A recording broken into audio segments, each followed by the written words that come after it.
ụmụnne m, ana m asị ka ụbọchị taa mara onye ọbụla mma. Ama m na anyị ncha niile apụtago, anyị na-ekele Chineke na ndụ na ahụ isi ike nke o nyere anyị. Ọ dịrị ofecha mmadụ ịlahụ ụla teta, ụfọdụ amara ife ori wee naba mmadụ ikunite ụla afụ na ọka dị ndụ, maka o nwere onye ji ndụ ya n'aka. Ọ ndụ bụ isi. So anyị na-ekele Chineke n'ụbọchị taa. Obere ihe mbịa ka ntinye ọnụ ihe gbasara okwu na-aga online maka nneta onye isi obodo Anambra steeti Prọfesọ Chigbo Soludo ji eneta onye ndu Maazị Nnamdi Kanu. Biko, o nwere ndụmọdụ m chọrọ ka nye ndị be anyị. Nke mbụ, o nwee ife ọbụla anyị chọrọ ikwu maka anyị Igbo, biko nụ ka anyị sụọ ya n'asụsụ Igbo. Afụgo m ọtụtụ mmadụ achọghị inye ndị Igbo ndụmọdụ, achọ ikwu maka ndị gọvanọs South East, asụba ya n'oyibo. Ka anyị na-enwetụ ihe nzorom, ihe agụ ji akpa ike wụ na mbọ ka ọ dị ya, ka anyị na-agbatụ izu n'izu ka mma na nneji, ka anyị na-asụtụ ya n'asụsụ be anyị. Ọ bụrụ ka anyị gosibe na anyị ma asụ oyibo, oyibo nwa na anyị ama asụkarị ndị nwe oyibo no na anyị sụtara, maka mgbe ụfọdụ anyị gbute nkwa ya egbughị n'ụkwa. Ife dị mkpa bụ ịghọtakwara ife nkwu. O nwere onye ya akpụrụ m na m asụtaghị oyibo, na ya ịghọtakwara ife nkọwa. Onye isi anọ na-asụ ka onye. Ihe m na-ekwu bụ ka anyị na-asụ asụsụ a n'asụsụ be anyị, ọ ya enye aka. Nke abụọ, ana m ayọ ndị otu anyị na-agba mbọ nwere onwe, enwecha different comrade, unu ncha niile ihe unu na-emedaba. Achọpụghị m ịmanye ọnụ n'ihe gbasara D.O.S and nwanne anyị nwoke Simon Ekpa. Achọghị m ịbịa mmanyebe ọnụ. Enenechego m onye ọna nwekwa uru ọ bara. N'ụbọchị moto gburu onye anaghị ya mana o nwere ụmụnna. Onye ọna m uru ọ bara, kama na ndị kwe na ndị ekweghị na-adịrị ihe ọbụla a na-eme. Ụdị m adị echu mmiri na-ekwo ekwo, maka m chụtụ ya ọma dị mma iji wee mee ife bara uru. Ada m agakwu n'ụzọ na-ekwo ekwo maka a ya ruto m akpụ ụkwụ. Ọ na-abụ okwu ekwu ọbara ndị aghụghọ, maka ife a na-afịọ na-akọ ọnụ na-eme ihe a na-eme sins. Ọ na-agbagwoju m anya, ọ na-arụ m afọ. Ihe mma na nta nke mmiri da enye mkpọtụ, men who talk too much they do little. Maka ife ha na-ebo onwe ha ebubo a akụkọsi isi ọnụ, anyị nwa ka ọ na-aghọ ahịa. So achọrọ m iji ohere a were kwuo onye ọbụla nwere uru ọ bara. Si onye atụfukwana nwanne ya, onye anwụ na-ama ibe ya efuna, kama nọ mgbe eruola ebe a na-eje. Onye ọ na nwere uru ọ bara. Ofu osisi ya dị eme ọfịa, onye asị na ka a rapụrụ sọ ya. Ịbịa ebe a na-agba bọọlụ na football field, onye ọ na-enwe wing. Ị bụrụ a striker, asịkwana na defender abaghị uru. Maka mgbe defense dị porous ka ị ya aghọta uru defenders ba. Anata gị bọọlụ ebe ijere inye goolu, ewere ya ihe a na ebe ị na-achọ ofu goolu agba unu fọ n'ọtọ ọkpụ ịnọ. Imajikwanụ na ịbụ defender na ndị strikers na-aka gala ọnụ, i wee rapụzie wing gị wee jebezie ka ị bụrụ striker ebe ahụ ịma na ọ bụla ebe chi gị deelu gị. Ije ebe ahụ ihe a na ebe ị na-agba owu na 18 ndị opponent gị, emerie klọb gị, odo anya na wing nọ n'ide m ọfụma, ewuru bench wee merụọ ga-agbuo ya karịa. Otu a ndị players nọ na football field make a team, otu a ka ọlụ abịa n'ụwa dị. Mmadụ ebe nke gị wepụ anya na nke onye ọzọ. Ọ bụrụ ị na-ata akpụ, ị na-ara abacha anya. Ọ bụrụ ị na-agba enwe, ị na-eri adaka. Mmadụ ife ị kwesịrị bụ, ọ bụrụ na ime okwu ka ị ma ekwu, were okwu ekwute ife dị mma, were ya weta ịdị n'otu, were ya weta ọganiru, were ya na-eme ndị mmadụ obi ụtọ. Ọ bụrụ na amamife ka ị nwere, i were ya na-atụta alụ. Onye Chukwu na-enye ọ dị n'ụdị n'ụdị, onyinye ya abaka. Onye ibe ya. Ọsọ enwe akwụ ụzọ enwe akwụ, a na-egbu onwe ha n'ukwu nkwụ onye ọzọ. Ihe ahụ ihe ndị nna nna anyị bido enwe few sabotua individuals nọ na ya wee ganye aja na garị nye mamịrị na-anụ ụmụnna. Nya ka abịakwa na ọgbọ anyị nọkwa na ịma na onye ọbụla asaghị anya, maka oge a nụpụrụ ọgụ nke mmadụ onye pụgoro abroad. Famili one na-abanwu plen eje abroad, mmadụ onye nwere ego.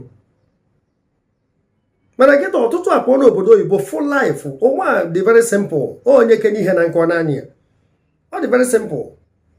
Enegata m ebe ndị ọcha na ndị na-eji enene mgba enene football enene efu na onwe dị ife ndị a na-eche gọọmenti na-ewelu nke ruru ha na-enye ha na-enwere aṅụrị.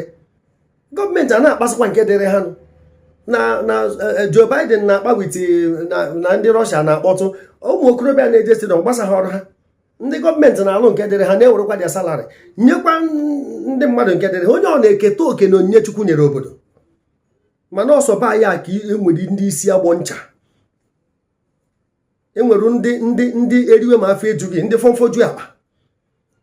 Biko ndụmọdụ nke ịbụọ maka ndị na-agbawọ, achọghị m ịmanye okwu ọnụ na ya dip, mana ebe a m kwudebere ya onye mara ebe ọ nwere ahụ ọchịrị akwa ya. Maka ife niile a na-emenụ melụ ọ dị ka anya na-eluzi focus.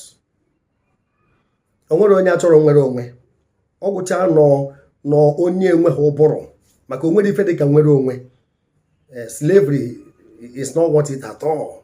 Now, ife ọzọ m chọrọ ikwu bụ gọvanọ Chigbo Soludo ejego fụ nwanne anyị nwoke na nga wee nata, ebidokwa gbawa ya attack. O nwee ife o mekwa, o nwee ihe onyonyo mme nọ na m epostubere ya ebe m na-ekenegodi ya na moto nwanne anyị nwoke ịnọsị na o ji mere ọfịs ụka. O nwekwa ndị ọchịchị ji ezi obi wee bịa o ka a ghara je na o nwee nwaanyị ya anụta ọ bụrụ ezigbo nwaanyị, mana agwa a na-akpazi n'ụlọ ebe a nụtara ya, agwa ụmụnne dị na-akpasi nne dị na-akpasi eme ya ọgbanwee. O nwee ife o kwuru, ọ sị na ife na-eme na South East abụrụ ife eji egbe na mma. O kwuru ife a tupu ọ bata. Onwe ndị tere ya alụ o ji wee werekwazi egbe na mma. Amarọ m ọ bụrụkwa na o nwere ebe ọma ndị ori nọ na ndị ntọ nọ, nke m akwadoro bụ ije chọba ndị na-echere anyị nje n'ime ọfịa na-achụpụ ndị na-adakpo ụmụ nwaanyị anyị na-emebisi ife aka n'ubi. Ndị agha na-arụ ọrụ ahụ anyị ji wee na-emechi anya na-alahụ ụra ofu ahụ na ahụ na-abọ nke nwanne anyị nwoke hibere. Ọ bụrụ ha ka ọ na-achọ ịmara ọ dara ya, ndị na-atọ eri ya alụ bụ ndị chọrọ ka a were ya aja na garị. Ọ bụrụkwa na o nwere ebe ọma ndị ori na ndị ama ori abụrụ aka ọrịa ejiri ya mara Igbo, ya chụba ha nsogbu adọrọ. Mana ife ọbụla ọha kwekọtara maka ọha nwe eze, mmasị anyị eji n'ike manye aka na ya. Ihe ọbụla ọha kwekọta nye eji n'ike manye aka na ya, maka ihe onye gbara ọha mgbe ọha siere ofu onye ọmarịcha. Ebe ọ bụ na ọ bata sị na ọ bụrụ ihe eji egbe na mma eme, gokwukwa na ọ ya agba mbọ n'ihe gbasara nwanne anyị nwoke, o kwecha ya na nkwa were moto nọsị wee mere ọfịsha ụka. Eche m na o ji ụkwụ dị mma wee bido nya bụ egwu ka a ghara eji n'ike onwe ha n'ife o mere ozugbo jekwuo nọ negativ ata gị nke o je visiti abata. Ọtụtụ ụmụnna ya emewego vidio kwuo mbọ gị na onwe ka a ghara onwe ife ya bụ imebie n'ụtụtụ o ruo na mgbede chọba ya. Ewere mgbanụ ka ji omeji etukwuru a na chọọ ya for hours.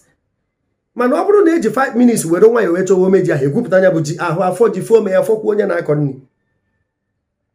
Biko ka a na-eji n'ike ọ ka je visit bata.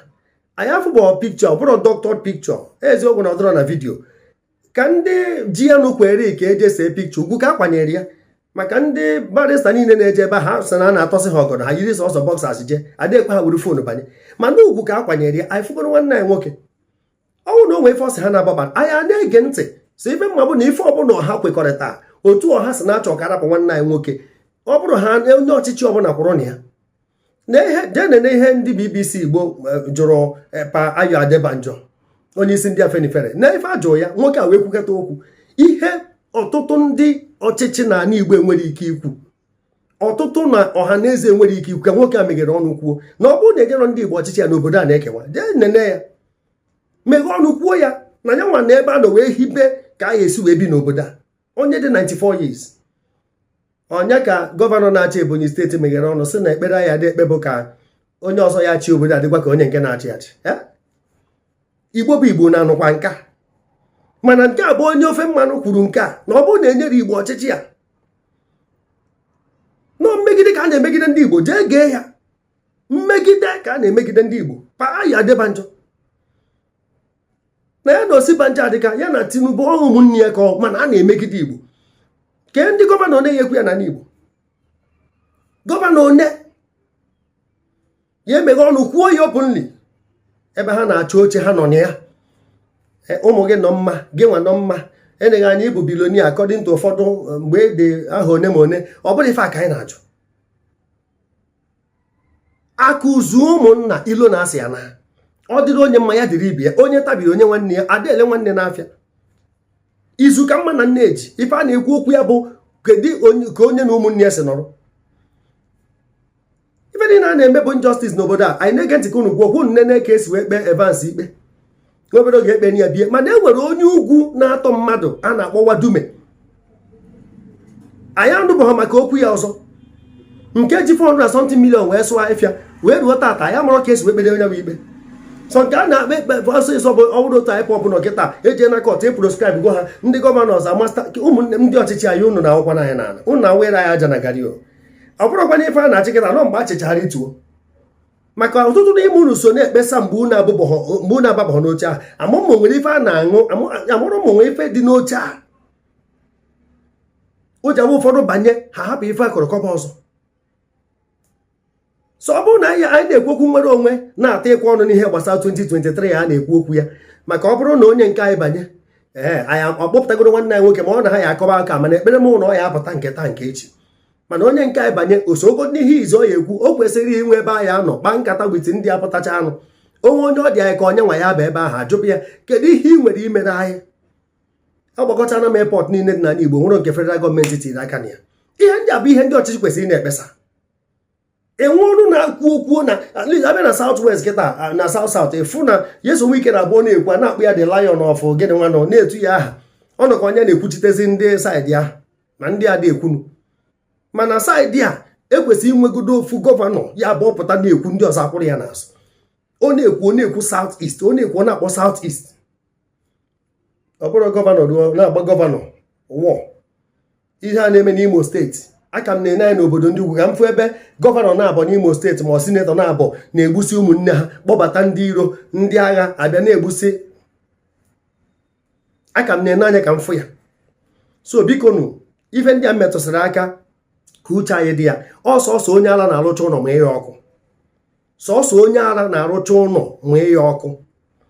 Ofu onye ala rụchara ụlọ ma ihe ọkụ, ụlọ agbacha ọ sị ehe n'ebe niile efoghị efo na ụlọ anọchiburu ya maka ọ ga-ebụ ebe ọ ya ala.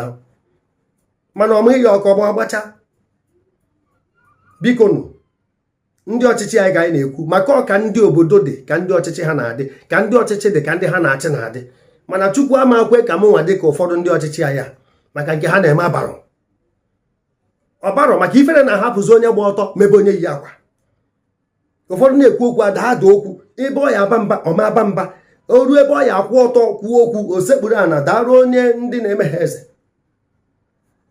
Ọkwa ọnụ nke m ka m na-atụnye dịka onye ozi ọma.